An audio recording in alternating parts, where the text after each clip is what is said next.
Welcome to the Jammin' Show. My name is Ben Villers, and I'm a fitness trainer here in Los Angeles, California. Welcome to my show. I appreciate y'all tuning in. If you follow me for a long time, you know that I preach on being proactive and staying consistent and building your own line of work and not waiting for permission to do so. Um, Not really waiting for a right time to get started on something. Because if you're waiting for the right time, it won't really ever come. The best time to get started on whatever it is you're trying to do is right now, even if it's just a little bit at a time, day by day. And you want to learn your lessons and take your bumps and bruises on the fly. This is exactly how I started my business. This is the mindset that I've had since 2019. I haven't had a boss since 2019. And all of the skills and lessons that I've learned has been through this exact approach. Today, I have with me someone who's lived through this in multiple levels as an elite athlete, as an Olympic performance coach, now in leadership and mentors for entrepreneurs and high performers. And today it's going to feel like a coaching leadership workshop for anyone out there trying to build something or get some guidance, get some advice, or creating some validation for you so that I can help you guide your way in whatever it is that we're doing. Lee, I really appreciate you being here today. How are you doing? Dan, I'm great. Thank you for having me on. I'm really excited to have this conversation. So, before we dive too deep into the business concepts, share a little bit about you, a bit about your background. Um, Tell the audience who you are. Yeah. Thank you, Ben. Let's do the quickest, simplest version. Um, Son of a narcissistic sociopathic father. And Mm, I say that as in my father would be clinically diagnosed as that, not just, oh, he was a little bit bad. He did not have empathy and didn't know how to care for others. So that made me incredibly independent. It's like, right, I'm going to figure out how to do life. What I didn't know really was how to be a man. I didn't get that example from him. So I didn't get that kind of male leadership. And he didn't have friends, didn't have family. I didn't have uncles. So when I was young, I was kind of looking for that like leadership, and it led me to sports. I was always good at sports. That was the one thing that he enjoyed, and it was the one thing he kind of praised me for. His sport was track cycling, so that's how I got into track cycling when I was a teenager. My first job was to beat him. Luckily, he wasn't that good, so I beat him pretty quickly. Then I'm okay, now what? What's next? I got up to the national team level, realized I was good, but at that time in UK, there was no funding for that sport. So it wasn't, there wasn't a career there for me, unfortunately. So I moved to real estate. Little bit to add, I'm dyslexic and I recently discovered I'm on the autism scale. So school mhm. was challenging for me. I kept getting the message that I was really bright and lazy, and I'm not lazy at all. And anyone who knows me as an adult knows that I'm not lazy, but I just didn't fit into the school system. It either moved too fast or too slow. So, with no degree, no college degree, and an athletic background, sales seemed to be the natural fit for me. So, I did real estate for 12 years, 6 years for a large corporate company. I was very, very lucky. The area that I worked in, Brighton and Hove, back in the UK, is a very vibrant area. My area director is incredible. I learned so much about business from him. I set up my own business that I had for 6 years. And again, I learned a ton. I made all the mistakes, and I'm sure we'll talk about that as this podcast goes on. But I learned how to market, which is super important. I learned how to manage people. I learned that dedication. I really liked what you said about the kind of the resilience and consistency. I learned the value of that both in my sporting career and in that real estate career. And then I got to a point where I just didn't enjoy it at all. So I sold that business December 2007. I got incredibly lucky. The property crash in UK happened in 2008 in January. So Sure. my business went from being worth something to nothing the month after I sold it. So That's very incredibly lucky. lucky. That's great Yeah, timing. Great yeah. timing. And I went into professional cycling coaching. And what I did, track sprint cycling coaching or track cycling coaching, there was one other person in the UK doing that professionally. And we actually ended up teaming up together, creating a company together. And we offered people the experience of being on a national team that hadn't yet made it. So we kind of prepared them for national teams. During that whole process, I moved to America, moved to San Jose first for 4 years, and then down to California near you. And as part of that process, I ended up becoming the national team coach running the Olympic development program for USA Cycling. COVID came 2020. They shuttered all of their programs and basically said, come back in a year. I'm like, I can't sit on my butt for a year. I need to be doing something. And I'd already got to the point where I loved what I did as a cycling coach, and it was challenging, but it didn't feel like it was impactful enough for human beings. And I'm very driven to have a positive impact in the world. And I was already involved in running men's groups, and I'd been in those for a long time myself. So I moved into leadership coaching and running men's groups. And I'm so pleased that that happened. Very stressful move at the time and big change, obviously, to have a 15-year career and go, I'm going to give that up and start something new. Will this work? Luckily, it did. And I found what I think is my life passion and what I'm going to do until I die. And it's the kind of career that the older I get, the wiser I get, the more valuable I get. So I'm just really enjoying what I do. The timing was really good on when you Mm, sold your real estate business, but what mhm. was that gut instinct that told you I gotta go? So you had, you said 12 years in real estate. It's a Yeah. long time. Most people don't hold a job for that long. You were doing well, but that's like a big like transition and like a leap. So what was that gut instinct moment that was like, or was it building up where you were like, I cannot do this anymore and I want to go into coaching at that time? It was both. So I'd started training again myself. Funny little story. This guy came into my office and said, "I want you to coach me." And I said, "I don't coach people. I race. I still was racing for fun, but at a low level." And he was like, "No, I want you to coach me. And I've heard you're the best guy in the area, and I want you to coach me." And I was like, "Okay, whatever." And this guy badgered me for weeks until eventually I said, "Okay, I'll coach you. I'll coach you." And I started coaching him. I started racing more seriously. Won a national championships. And then there's a talent program in the UK, and the local coach for that said, I want you to coach a couple of talented youngsters that we've got because you're a sprint coach. And he was an endurance coach. And he said, it's not right for me to coach these guys. I need a sprinter to work with them. So I started coaching these two young athletes. And the pivotal moment for me was I was with one of these athletes at the junior championships in Germany. And I was sitting there with his dad watching him race in the stands. And I just said to myself, I don't want to go back to work tomorrow. I'm done. Like that part of my life is done. That was about 5 months before I sold my business. The next day I got back, I found somebody who specializes in selling businesses. It was on the market within a week, and it took 4 months to find the buyer and the process to go through. And again, it was very stressful because there was something I was doing that I was doing well, and I was making a lot of money in. And then I went to become a cycling coach. And the next year, I earned a tenth of what I earned as a real estate agent, as a cycling coach. Now, eventually, I built up a big enough business that I was earning almost as much as a cycling coach as I was as a real estate agent. And I was working very, very hard to do that. Yeah. Yeah. And I knew I was, for the skill set that I had at that point, I was undervalued. Especially my kind of emotional intelligence, my psychological skill set was not valued as a cycling coach. So that was part of that transition. And when COVID came, it just seemed this natural, great time again to move. So I think what happens to me is I get to this point in a career where I think I've kind of, I wouldn't say I know it all because there's always more to learn, but I've kind of got to that point in that career. It's like it's not challenging me enough anymore. And I feel like there's more. There's something more I can do that has more value to the world. And as a real estate agent, everybody else was just interested in money. And I've never been as interested in money as those people were. I was more interested in providing a great service. So moving to coaching felt like a better emotional fit for me.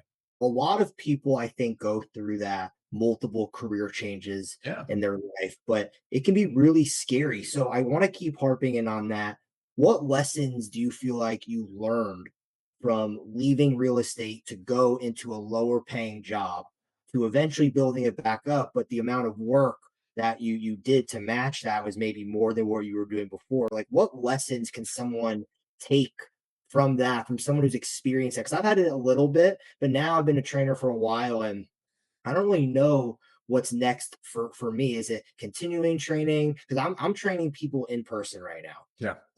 I also have an online business, and I'm kind of in this. I'm not ready to make a move yet, but it's like, is leaving the business that I built with all these clients to go, maybe pursue something somewhat related, but maybe online seems like a really scary thought. So, like, what lessons and what tips can you give to people who are transitioning from career to career? How can you help people feel better about that? Yeah. I love that you're identifying that it's scary because it is. And we should admit that. There's nothing wrong with saying big changes are scary. Our psychology, our system is set up to make us wary of that because back in tribal times, if we walked across a plain and a lion came out, it was right for us to be scared. We had to decide what we were going to do. And our psychological system goes into fight, flight, freeze, or fawn. So we have these four choices of what am I going to do presented with this. And now, in the modern world where things are much less threatening, our psychological system hasn't adapted fast enough. So we still go into that. So we still go into that fear. What am I going to do? How am I going to respond? And what we have to accept is that that's normal. It's normal to feel these responses. It's normal for us to be more afraid of something than really the damage of that thing can do to us. So just owning that and going, yeah, I'm scared and that's okay. And every time I've made a big career change, every time like moving from the UK to here by myself, it was really scary. And I still did it. And I think you did on the introduction to the show, I think you said this really well. That there's two things. There's like being afraid and just doing it anyway and realizing that you only can learn by doing. You can research as much as you want, but you will never figure it out until you actually do it and put it in practice. And then consistency. So when I went from real estate to cycling coaching, I took a lot of the principles from real estate. So I was more professional than all of the other cycling coaches. I had branded kit for me. I had a branded team named after my business. I was the only cycling coach that was doing that. All the other cycling coaches, people were in their own team and then they would coach people in various teams.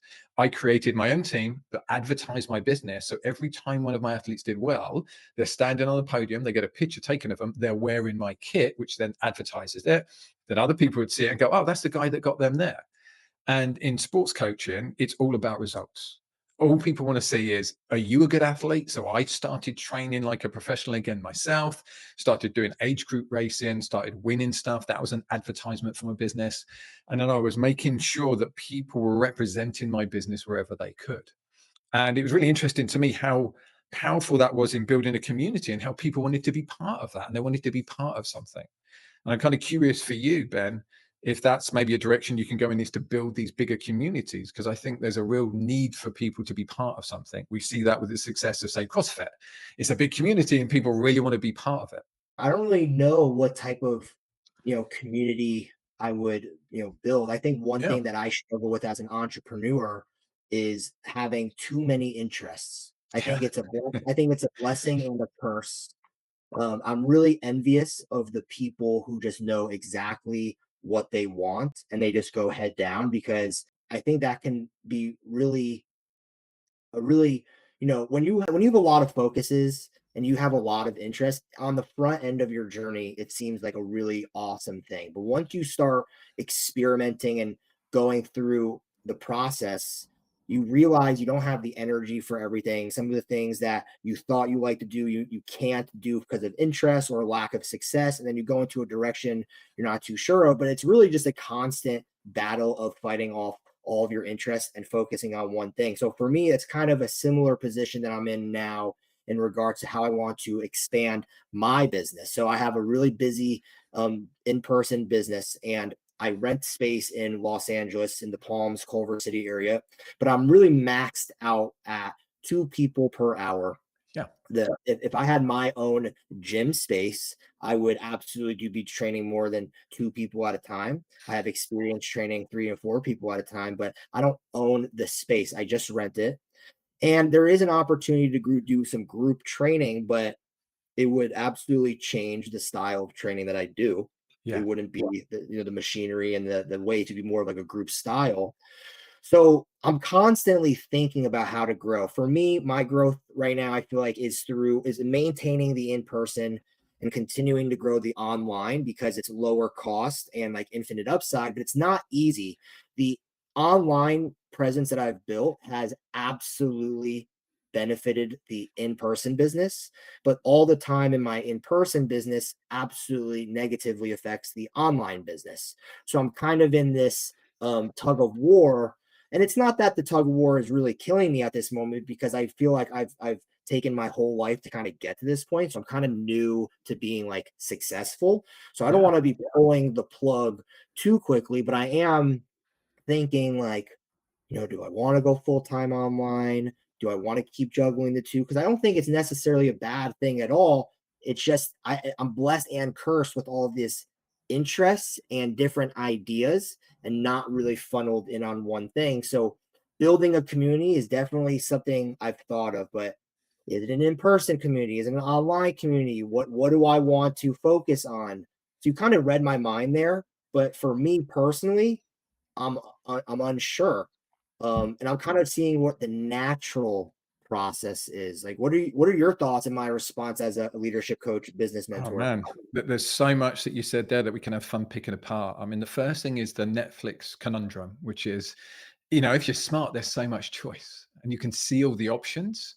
And it's like you're sitting there trying to pick what are you going to watch on Netflix. Well, this is good. Well, this is good. Well, this is good. And you spend an hour and you haven't even watched anything because you're seeing all these trailers. So it's a bit like that in business. I completely agree that the people that I see the most successful are the people that have a very clear focus of, right, this is the thing that I'm going to do. And that doesn't mean that's the thing forever, but this is the thing I'm focusing on right now. I think there's Do also in America, I've noticed there's a pressure for this growth and whatever the hell that means, right? You got to grow, you got to do more, you got to do, that's where success is. And sometimes it's okay just to say, I do really well. I have a great coaching business. I don't necessarily need to grow it. How I make more money is I just keep putting my rates up because I'm more popular and more people want to work with me. So I'm able to keep raising my fee and be more choosy about who I work with. I think that's something that's really powerful. It's been very careful and picking the right clients for you, the clients that give you energy and not the clients that drain you. And then I think you get to that point where you get some help. So a big thing that's helped me is I have a virtual assistant who does all of the things I don't want to do and does all of my marketing for me. I mean, I write the copy and I do the videos, but she deals with all of the back end of that, which is unbelievably helpful, helps with my messaging, my emails. So it gives me more time back to focus on the things that have an impact on my clients, either doing the sessions or thinking about being a better coach or doing more training to be a better coach. I think that's another thing is just, I think not enough people focus on their business will grow if you're really good at what you do. So I Sure. was in an entrepreneurship, and to anyone who's listening, I'd recommend this entrepreneurship group called EO. And I thought it was really good. And you get a bunch of entrepreneurs together. You have a meeting once a month with a little cohort, and you kind of bash ideas backwards and forwards. Great for any budding entrepreneur or even any successful entrepreneur. But what I noticed in that was everybody is focused, as I said, on that you got to grow, you got to make more, instead of like be a better version of yourself. And in my experience, that's what gets clients. So as a cycling coach, just be the best cycling coach you can be, and your business will grow. As a real estate agent, be the best real estate agent you're capable of being, and really focus on that and get feedback and ask people, what could I do differently? What would be more better for you? Ask your clients. And then the word of mouth is so powerful that your business will always grow. I think that what I so those points in being the best version that you can be, um, raising your rates over time. Um, I think those are great, great pieces of advice. I just one thing that I think my problem like Mm. in growth, why I'm so focused on is because Hmm. I'm afraid to turn down business. Oh, And yes.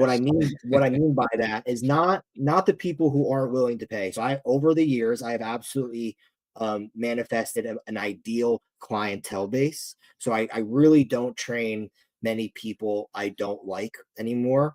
Good. I really am surrounded myself with the clientele that I do like, and that is really excellent. But it's like I don't want to turn down the ideal clients. So it's not really that I'm worried about turning down people I don't like or aren't willing to pay.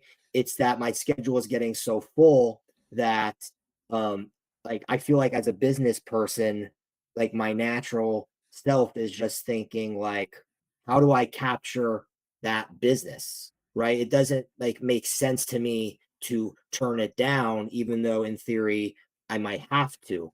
So that's kind of where it is because my business philosophy is so of course retention is very, very important, but what I have felt was the most necessary for my business is learning how to get new clients because I never wanted to be held hostage to any specific clients who pay a lot of money or are really, really good. I don't want to give them that leverage. I Yeah. want them to understand that even though I like you and I want to be around you as a client as long as possible, I don't want you thinking I need you. And I think there's some psychological strength there. So I've really focused on lead generation as one of my main skills. And it's become like really, really effective where, my schedule is essentially filled up. So I feel really, really good about that. And of course, raising the rates over time is definitely the natural phase. But I just feel like I can do better. And in Los Angeles, it's frustrating because brick and mortar space is really expensive. But at the same time, capturing online business without really focusing on online business in a full-time manner is really difficult.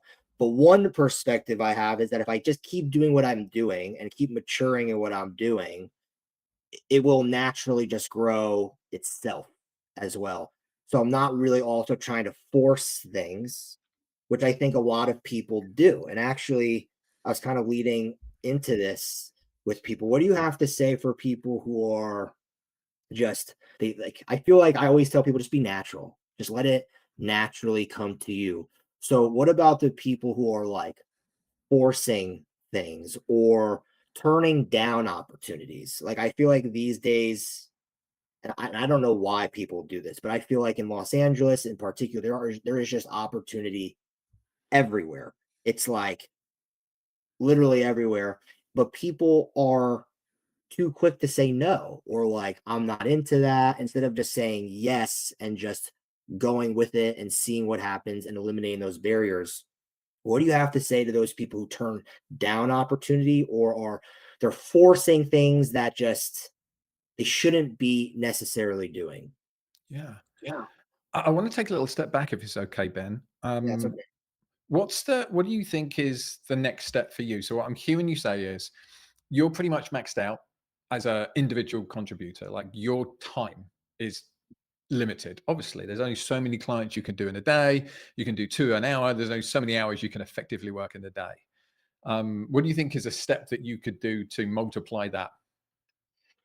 Well, I do think that having like my own space would be great, but that takes on additional stress and overhead. Yep. So I think that is a potential option. But like, is that the smartest thing to do? Maybe. Because then I'm able to take on more people, scale out trainers, have membership. But I do feel like my gut instinct really is actually the online route and being able to grow my reach there because it really is infinite. And with better organizational skills and better systems, I will be able to cater to those people. So my gut instinct really is online. But when you're training or when you're working when you're in the service industry and you're putting all of your energy into people regularly, it's very tough to flip a switch and keep going and then like go right into the online business. Yeah. Because with online, it's really tough. It's like when you stop being consistent, you like fall behind. And I say that's like one of the worst things about being online. And then I tell people who are not online or are thinking about it, make sure it's something you want to do. Because Yeah. if you don't go like essentially all in or not consistent with it, you're going to feel like you're making no progress. Part of my success with being online is I feel like if I went full time online, I really do feel that I can do something very special. But my gut instinct is not telling me to leave all of the in-person clients that I have. Part of me thinks I could juggle both. Um, but if you're not being consistent and you're skipping a lot of days and you're not focusing on the right things online on a repetitive, consistent basis, that's why people struggle online. They underestimate how much work is required to do the online things. Too many people think it's this instant gratification system, and it really is not. It truly is not. The scalability is there in potential, but there is a lot of work Yeah. involved with having a strong online presence.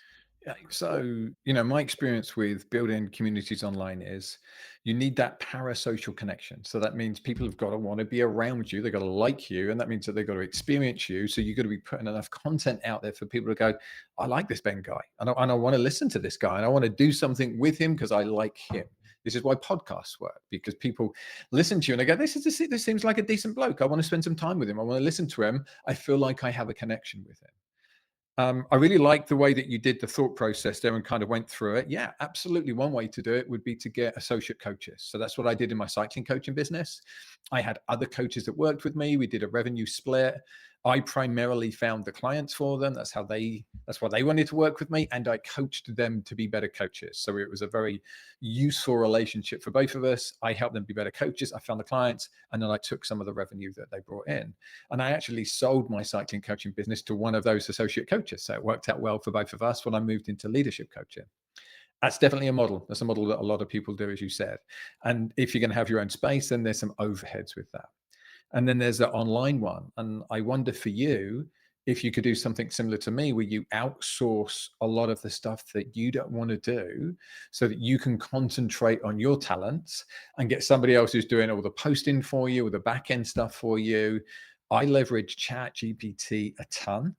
Of course. It's incredible how much more effective that has made me, especially with my dyslexia, and like, sitting down to write a post used to take me an hour. Now I can do it in 10 minutes. I woke up the other night, I wrote 4 posts in 15 minutes using Chat GPT. So I gave it the outline of the post, it writes a post. I wake up in the morning, I edit it to make sure that it really is what I want to say. And I'm just so much more productive. So I think there's these tools available. My virtual assistant's based in the Philippines. She's incredible. She does, as I said, she does so much for me, and it's very cost effective. So that might be something for you to look at, is outsourcing the stuff that you need to be consistent. I went from, when I was doing it myself, posting once a month, to posting 3 times a week on 4 different platforms, where I was posting once a month on LinkedIn. So that's how much of a difference being able to outsource has made to me. And that probably quadrupled the incoming inquiries that I got, to the point now that I have a waiting list. So I can turn people away, or I can say that's not the right kind of project for me, or I can say, yeah, I like what you're doing and I'll be ready for you in 6 months. So I do have a virtual assistant as well. Nice. Um, yeah, that's actually how Lee and I were connected. I think both of our virtual Virtual assistants virtual assistants are talking to each other. yeah, talk to each other and set this up. Yeah. What she does for me, she does calendar optimization and scheduling optimization, email, calendar, and scheduling optimization. She also holds me accountable. So one thing is that when you don't have a boss and you're self-employed, it's very easy for you to be like, I'm not going to do what I actually said I was going to do on my to-do list, right? So Yeah. you have a to-do list, and then since no one's holding you accountable, you're like, I'm just going to push this to-do list to tomorrow, right? But it's really this chain effect. So one of my virtual assistants, like job, she's like the shadow CEO, and like kind of being like, why aren't you doing the stuff? Why aren't you doing the stuff? Why? And it really absolutely works, because when I slack off a little bit, it's not like she's there immediately, but over time, she's like, I don't see any of the things you were supposed to do done. What's going on? And I'm like, just having that person kind of being like on me has really helped increase my production. So no, for sure. And then actually, I have one of my best Can I friends. pause you for 1 second, Ben? Yeah, Because I yeah, actually think yeah. that's such an important thing that you said. I really want the listeners to pay attention to it. There's 2 things you said there that I think are really important. One, everybody thinks being in your own boss is easy. It's like, oh, you get to choose exactly what you want to do, and it's so easy, and you can work your own hours. It's really hard.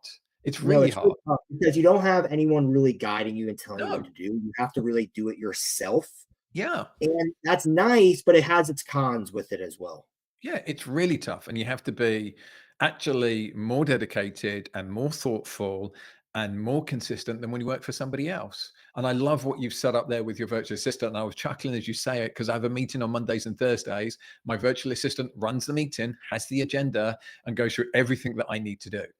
And that is so powerful for me. And that's made me so much more effective, because I don't want to be embarrassed in front of my virtual assistant and go, yeah, I didn't do that thing that I said I was going to do. That's really important for me and my business. So just having accountability is super important. It's actually one of the things that comes out of my men's group. So I run these men's groups, they're weekly men's Mhm. groups, and we have a round in the check-in of that, which is accountability. And having people that can help you be accountable is why Most people do better when they train with somebody else. So either a trainer like you, or they have a training partner, because you think, I've got to go, I've got to turn up, and then I've actually got to train hard when I get there. Most people don't train as well by themselves, which is why there is an industry that you're a leader in. And it's so important that work that you do, because it really, really helps people. It took me a long time to really hone in on this, but what really helped me is one of my good friends from college. He's grown and scaled his business, and he's become not just a friend but a mentor for me. And how to the big mentorship is through human resources and how to scale and use other people. So Yeah. what I would do, I still do to a degree, but I'm much better now. Is I'm always saying, yeah, I'm going to get someone to help me, but when I figure something else out, or when I do this, or when I do that, but actually, that's not the right thing to do. You let the people guide you. They lead you. So even if I'm not sure, that's actually exactly when you do get some help.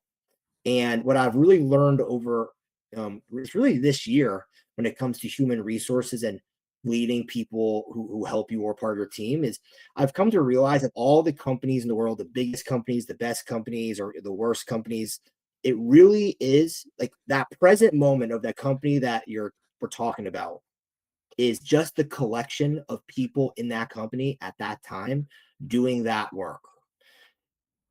You're not waiting for the right time to hire someone. You're just doing it and letting their lessons come to you, and they teach you and they guide you on the next steps and the right paths. And I never understood this concept before until he really got into my head. And I was like, and it was a big aha moment for me. And that's when I got the virtual assistant. I actually have someone else helping me with some social media, but it's more Yeah. of an experimental thing. It's not really posting for me. It's like creating a whole new funnel of, of content. But yeah, I mean, I'm really experimenting with that and growing with that. But I kind of want to go back to like my vision of growth. Like part you mentioned like groups. That sounds like another really great opportunity as well, is speaking to a bunch of people at the same time in presentation style. And my barrier is what do I want to talk about? What's going to get people involved, hooked in? So that's actually another thing. It's like we got that online thing, we got that in-person thing, but maybe like more just like presentation style work. And that's another thing that I've been really thinking about. But again, not really sure exactly where to go. But I'm in a point with my business where it's a very passive business, which is a blessing. I don't have to go to networking meetings aggressively. I don't have to harp cold calling. I don't have to do aggressive sales tactics anymore because people really just hit me up, which is awesome. So technically, I could slack off if I need to. Maybe I'm putting a little bit too much pressure on myself. Maybe I'm a little bit too hard on myself. Um, Most of us entrepreneurs are. Yeah, and it is really nice, but I have these like really high expectations for myself. And again, it's a blessing and a curse. And just trying to figure out where the natural process is for me and it comes to next steps. Yeah. I mean, may I offer something here? May I offer a suggestion? Yeah, for sure, please. So, what the obvious thing for me here is to look at what are the pain points for people. So, what is it that stops people exercising? What gets in the way of them being consistent? And research that. Put that into ChatGPT. Right? What is it that stops people being consistent in the gym? What is it that stops people continuing their New Year's resolutions? And you're going to know most of the answers to this, but it's also helpful to see the data around it and then build something to be the solution for that, because we have a problem in this country at the moment. We have high levels of obesity, and Ozempic and those kind of GLP-1 drugs are going to help some of that, but that isn't going to give people decent cardiovascular fitness. That's not going to give people the strength to be mobile, agile, and to be able to play sport and to be able to look after their kids and to be able to go and do fun things with their grandkids and to keep their bone density as they get older and to be able to be active when they're older and to travel when they retire. So I think you have all these people that want to do something but just don't know what it is or how to do it. And if you can reach those people on an online community and set up the accountability bit of it, so there's some kind of accountability bit where they check in and this is the training I did this week, and this is the amount of times that I went, and I have to say it to others in a group. Something like that could be, I think, really powerful. You wouldn't need to charge a lot of money for it to be quite lucrative. And that's actually game changing for people because there's lots of people out there that are struggling to do these things. Take people that are overweight and they don't want to go to the gym because they're embarrassed. You could do a home training regimen for them where they do it all together online and they're watching other people on Zoom and they know that they're now part of a community and they're doing it together. I think there's so much opportunity right now for connection as human beings. As the world is evolving, we're becoming less and less connected. That's really impacting people's mental health. Men are committing suicide at like skyrocketing rates because they're lonely. So kind of making these communities to bring people together, beneficial for you financially, beneficial for the world because it keeps people connected. So I'd say one group that I actually have that's been relatively successful is Mm. my free personal training group. Mhm. So it's called the Free Personal Training Group, and it's a Facebook group slash a group on my website. That is the live recording of the the Instagram post. So I've got like this Instagram post, it's like a carousel slide post, and you've got all the different exercises, but then um it's not the same as actually watching the workout live where I'm Yeah. giving like subtle cues and information and stuff like that. But I think it's been a really effective tool for my SEO and growing and getting more clients and more involved. But I definitely have not made it into like a financial or a business game changer. It actually takes a little bit of time to like upload and do the workouts and create that stuff. So I've gotten like sniffs of like group potential, but just haven't figured out how to go deeper or even do it while juggling the in-person at the same time. Again, the online stuff has been such a game changer for the in-person stuff, but the in-person stuff drains from the online stuff because even just Absolutely. Yeah. going on the computer and uploading a workout is like there's something psychological that's like I don't even want to do as simple as like uploading something. Yeah. And that's where, utilizing your virtual assistant to do that can be really helpful for you because you only have so much time and energy. Yeah. And that's been game changing for me to give me more time to concentrate on what really matters. And then you can ask your community and say, right, I'm thinking of bringing in a $30 a month or a $50 a month offering. What would you need to get from that for it to be worthwhile? And let them tell you what more they would want from you for it to be worthwhile. I'm a big believer in we should give a lot of this stuff away for free. I think people get very protective about that. And I love that you do that. One, because it's good for humanity. And two, because it's how people get to know you. And Yeah. people think, oh, if I give everything away for free, people won't want to work with me. And I found the opposite. The more you give away for free, the more people want to work with you because they get to know you and they're like, I want to experience that. It doesn't devalue what you do. So I think you can ask your community, what would I need to offer you for it to be worth $50 a month? Getting some insight from the data you're collecting. I think one, and you're really validating a point that I've made with some people is like a lot of times people force what something they want to do, right? They've got this like vision and then they hammer it, but it's not really successful, or the data is not telling them the data is telling them something else, but they're not really listening to the data and they're just kind of like doing what they want to do. And then they're like, why isn't this working? It's like, like you're forcing the wrong thing instead of just kind of letting it all flow to you. Yeah. Um, that's something I've definitely try to harp to people is let those insights come to you. What you do isn't always going to be how you vision it. And I think most people actually don't get exactly how they vision it. I think some of the No. smarter tactics is just like what has happened with the experience that you're doing right now and capitalizing on that. When I first started my leadership coaching business, I worked with every client I could at any fee I could to understand what it was I was doing, understand who I worked well with, and to figure out what my ideal client was. I had no idea what my ideal client was going to be. Now I have five of them. I work with companies, and what I do is I coach the founder and usually the executive team and other key players. So I coach multiple people in the same organization. I do two things. I coach them on their leadership skills, on themselves, on the baggage from childhood that's getting in the way of them being the best versions of themselves. And then I coach them how to work with each other. And I love that work. It's really complicated. Most coaches can't do it. So that makes me fairly unique. And it absolutely suits me and my personality. And I found that by trying all of these different things. I didn't know that was what I was going to do. I didn't even know that existed until I started doing it by mistake, because one of the first companies I worked with said, "Hey, can you coach a bunch of people here?" And I realized that I'm very good at helping people understand other people so that they can work more effectively together. I do that individually, and we also do some group calls where we can kind of clear the air on stuff and become realigned. I love that work. But it took me 3 years to get to the point where I'm like, this is what I'm here to do. And my ideal client is somebody who's stupidly intelligent, the smartest person in the room, and their issue is then working with other people and being more effective with other people. And that's the work that I love to do.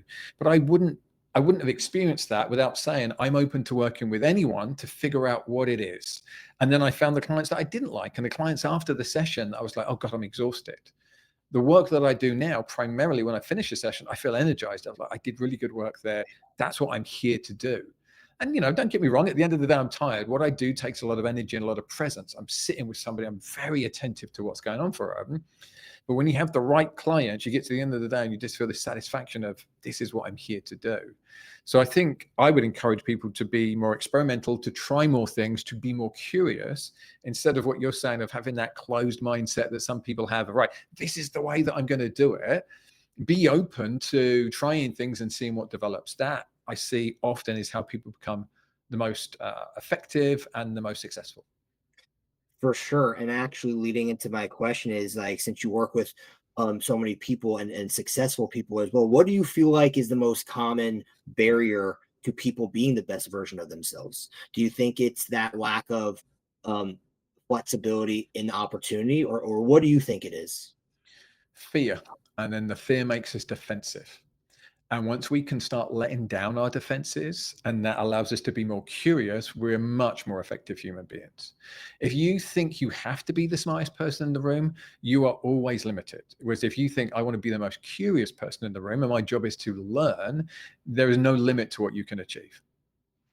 Why do you feel like it's not more obvious for people to be this way?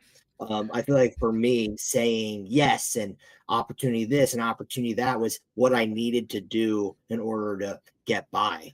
Why is it not more obvious to everybody?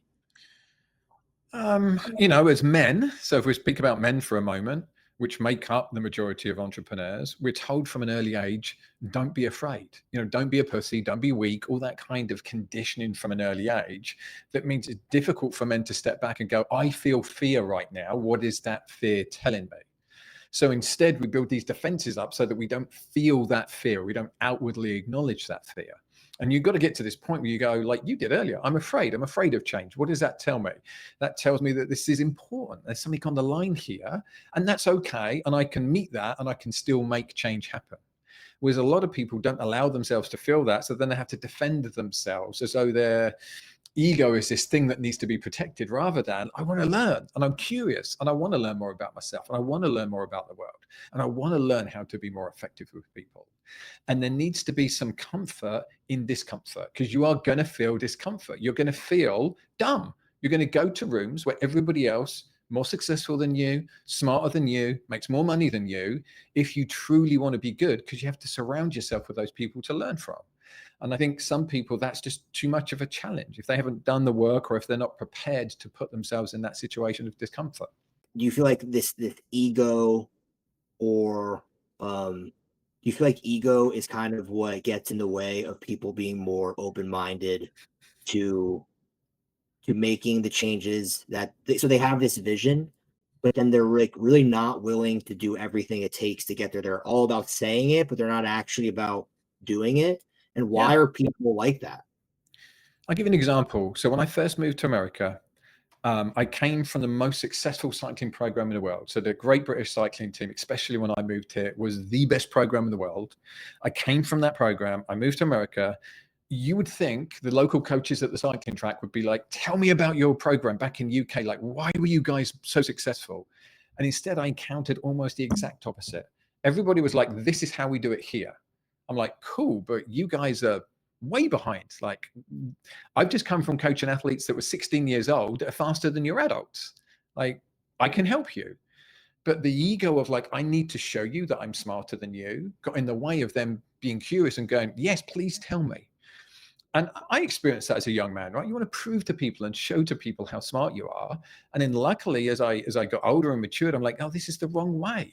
I need to be curious and I need to ask other people how they're doing it. I need to search out the smartest people in the world and say, how are you doing this? How can I be better? And when I switched to that model of, I don't have a theory, I don't have philosophy, I'm doing the best I can with the information I have now. If a better way of doing it comes along, I'm going to do that instead because it's more effective. That really helped me as a cycling coach and now helps me as a leadership coach.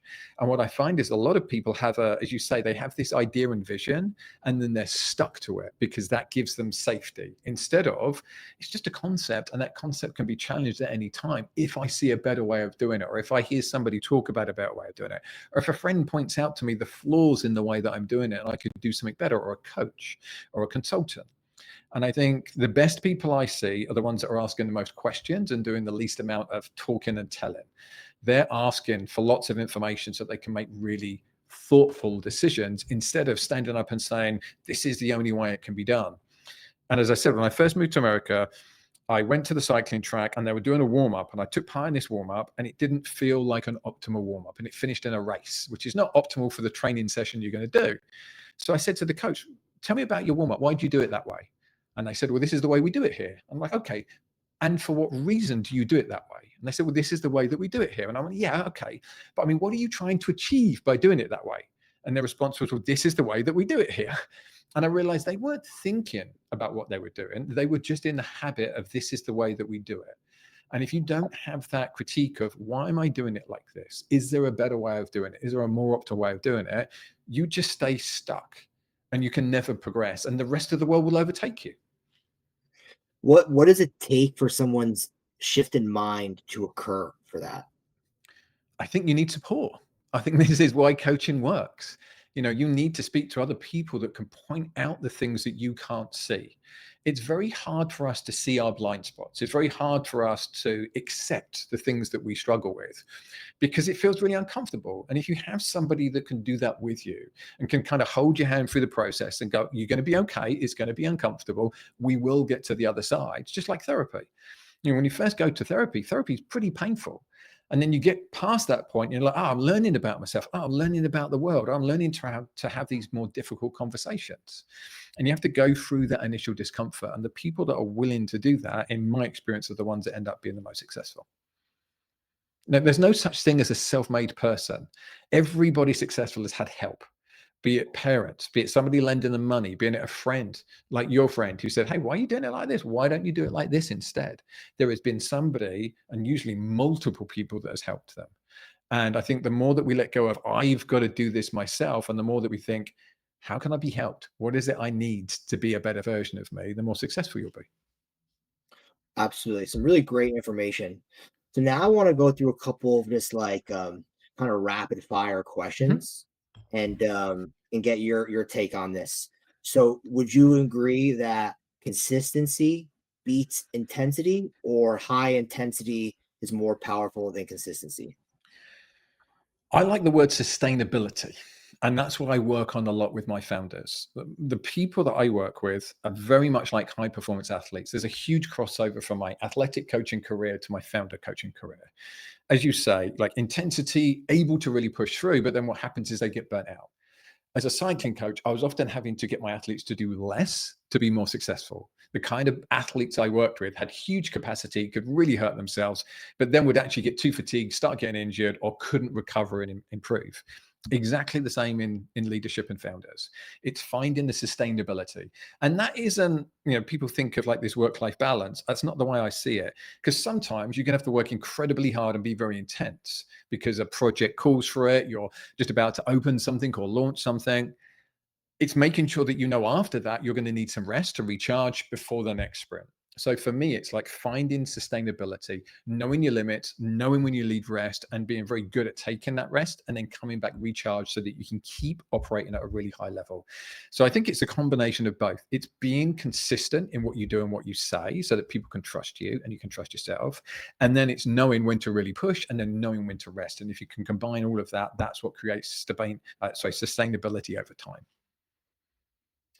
When do you quit something versus when you keep pushing through?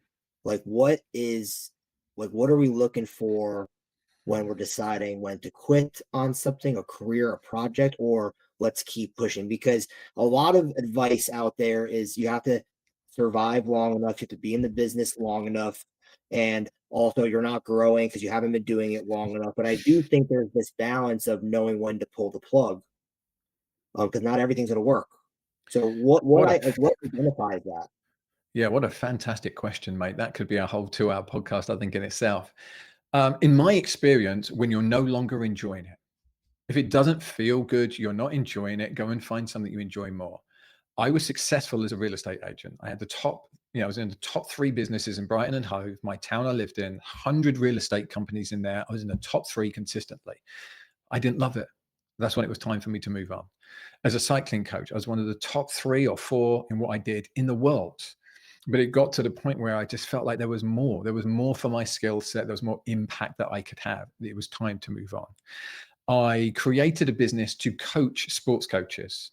Me and my friend, who's an Olympian, an Olympic coach, we knew the struggles we'd faced as sports coaches and we marketed to that. So we're like, avoid burnout, learn how to lead, learn how to communicate. And it was a wrong messaging. We did it for a year and didn't get a single client. And at the end of the year, we said we gave that a good go. We were both doing well in our other businesses. My leadership business was taking off. She has a business coaching athletes that are retiring that is huge and doing really well. And we said, look, we know there's a need for this. We know coaches need this, but we're not doing it in the right way. And we stopped. And what I realized afterwards was our messaging should have been, do you want to win more? And then getting them in from, do you want to win more? Well, how do we look after you? How do we look after your emotional well-being? How do we help you be a better leader? But the messaging should have been about winning and how do you want to win more? Because that's what coaches are focused on. But we did that for a year and didn't get a single client. So I think what I see is this sunk cost fallacy where people think, I've been doing this for a long time. Eventually it'll pay off. There needs to be some success. What I typically see is take YouTube, great example. You need to be posted on there for a reasonable amount of time before YouTube knows you exist. And then typically one video will resonate, suddenly it'll take off. And now you have a YouTube channel. And there's so many examples of people that post for 2 years, nothing happens. Then one video takes off. Now they're a YouTuber and they have a business in it. They're still enjoying it. If you talk to those people, they were doing those YouTube videos because they loved it and they weren't thinking this is going to be a business. So we're thinking, I love doing this. And then it took off and turned into a business. The largest YouTuber on the planet for car reviews, a guy called Doug, can't remember his last name now, Doug DeMuro. He was doing these YouTube videos for fun, for him and his friends. He didn't even see how many views he had. And then suddenly he's getting 1 million views on his videos. He's like, oh God, I can make this into a business. But he was doing it because he wanted to do it. And he was doing it to learn and he was doing it to have fun. So I think if you have that attitude, I think you're going to be successful. I think too many people do things that they don't want to do just because they want to make money. And that is not a way to make a business. Do something that you really believe in, that you're passionate about, that you think is going to make a difference in the world, and then find out how to make that make money. Great advice. What's a belief you had early in your life that turned out to not be right? My friend was dating this woman, and she said to me, I believe everybody is doing the best they can with what they've got. And I was like, you're an idiot. People are idiots. They're arseholes. They don't care. And as I've learned much more about humans, I think she was right. I think we're doing the best we can. The majority of us, if you take out the psychopaths and the sociopaths, 5% of society, 95% of people are doing the best they can with the skill set that they have. And instead of me getting frustrated their skill set isn't better, my job is to, how can I support you? How can I help you? How can I help you understand? Rather than to judge that person to be bad. That's helped me hugely. It's made me be much more empathetic and compassionate rather than these people are bad. So that's been huge for me. Great. Almost done here. What separates people who try from like what separates people who are just trying to actually becoming who they want to be? Honesty. Yeah, Real honesty with yourself and asking for honesty from other people. One of the reasons I'm as successful as I am as what I do is because the people that employ me want my honesty. It's easy to get a coach who's going to come and be a cheerleader and say, you're doing great, and let me really, be here for you and support you. It's much harder to get a coach who's going to come and say, here's the thing that you're not being honest with yourself about, that we really need to highlight, that there's a difference between you being as good as you could be and where you are now. And I think people that are successful seek out people that are honest rather than seek out sycophants that are just going to say you're the best. So I think if you really want to be successful at life, seek out people that are going to be honest with you and tell you the truth. And I'm not talking about mean people that are going to put you down. I'm talking about people that are going to be honest and tell you the truth. fantastic. And then last question, what would you say is the identity trait that matters the most long term? Hmm. I think kindness. I just, I think we need more kindness in the world. And I think kindness to ourselves. I don't know about you, but I can be brutally hard on myself and that doesn't help me. So I think kindness to myself, kindness to others, and just compassion that we are all doing the best we can with what we have. And if you're kind to people, they'll never forget it. For sure, especially in business, just being a pleasure to Yeah. being around somebody. And even if you're just a customer or a client, being a pleasurable client or a customer, Yeah. I think it's very underrated as well. Not just being the owner or the business owner being pleasurable, but if you are a customer or a client, you are also a pleasure to do business with. Yeah. Yeah. Yeah. Love that. So, yeah, no, so some action, so some takeaways from today's episode, guys, some mindset shifts. We're trying to play the long game. We're not looking to make shortcuts in achieving short-term results. We're trying to play the long game. We're trying to be consistent. We're trying to create an identity and a brand instead of just relying on motivation. If you're just working on motivation, you're not going to get a lot of results because I don't know about you guys and I don't know about Lee, but I'm not motivated all the time. I just do what I have to do because I have systems built in place and it's systems over stamina. So it's long game over quick, short wins. You want to have an identity over motivation and then having a system instead of relying on stamina. Because when you're not motivated and when you're not tired, having those systems that you've built over the long term is going to help you stay consistent forever. I think some skills to work on, and feel free to correct me if I'm wrong, is working on your communication, being emotionally present, working on your leadership by taking action, not just words, being able to handle multiple things at one time. Try not to be overwhelmed with all of the things going on. And I think that's what really helped me with my friend, my mentor, who's helped me with getting better with human resources. Is you got a lot of things going on, but you just have to stay present and just go with the flow. And then having just this more operational thinking as well. Thinking about we need an assistant. What tasks can we outsource? What is taking up our time? What is sucking away from my pleasure? Because one of the things that Lee really harped on was you know when to move on or when to stick with something is if you are enjoying it. So even if it's taking a long time to see the results, ask yourself, are you enjoying this process? And if you are and you can sustain it in your situation that you're in, keep going. Um, and then some things to avoid. Don't compare yourself to others and what they've achieved so quickly and what their timeline is.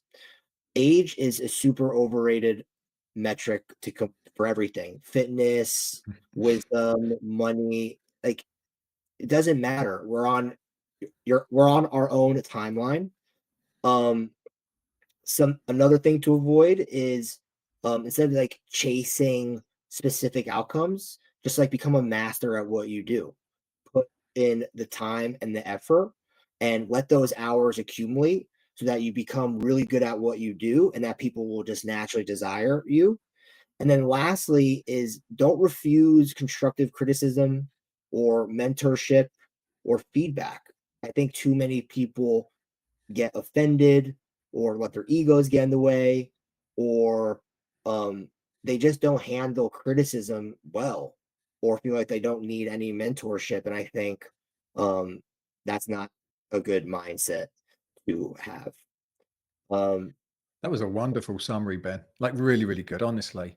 I would just add instead of don't avoid it, the most successful people I see actively seek out as much feedback as they can. And then they do a good job of going, that's relevant, that's not relevant. So I'm going to ignore the stuff that's not relevant, the stuff that's relevant, I'm going to take on board. And often the stuff that's relevant is the stuff that stings a bit. And you're like, oh, I don't like that feedback. If it stings a bit, often that is the most powerful feedback, and you just got to sit with it and go, how could this be right, and how can I use this to be better? I thought that summary was fantastic, mate. Thank you so much. And if you're still listening and if you're still with us, um, if you're if you're still with us listening to this, and whatever it is that you're doing, you're not consistent, you're doubting yourself, you're feeling overwhelmed, things feel just like messy, like don't be down about yourself. You should actually applaud yourself because you're actually right in the process. You're not behind, you're literally doing it. Too many people are like, I got to do this. I'm going to do this one day. I'm going to do. No, you're already doing it. You're already in the journey. You're already in your process.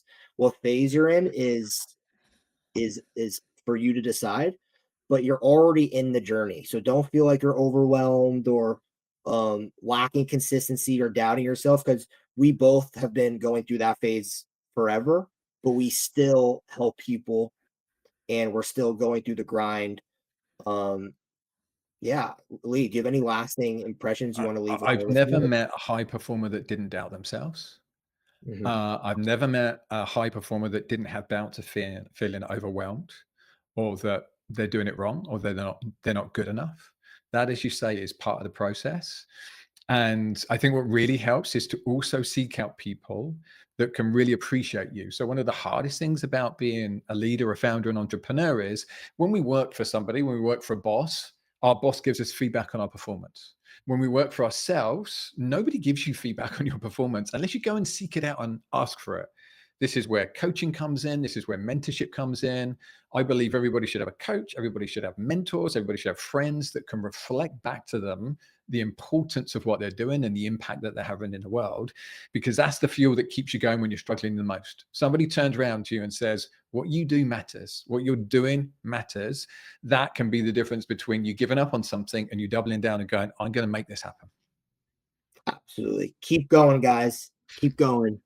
Thank you, Lee, for jumping on. And until next time, folks, have a great, great rest of your day. Take care.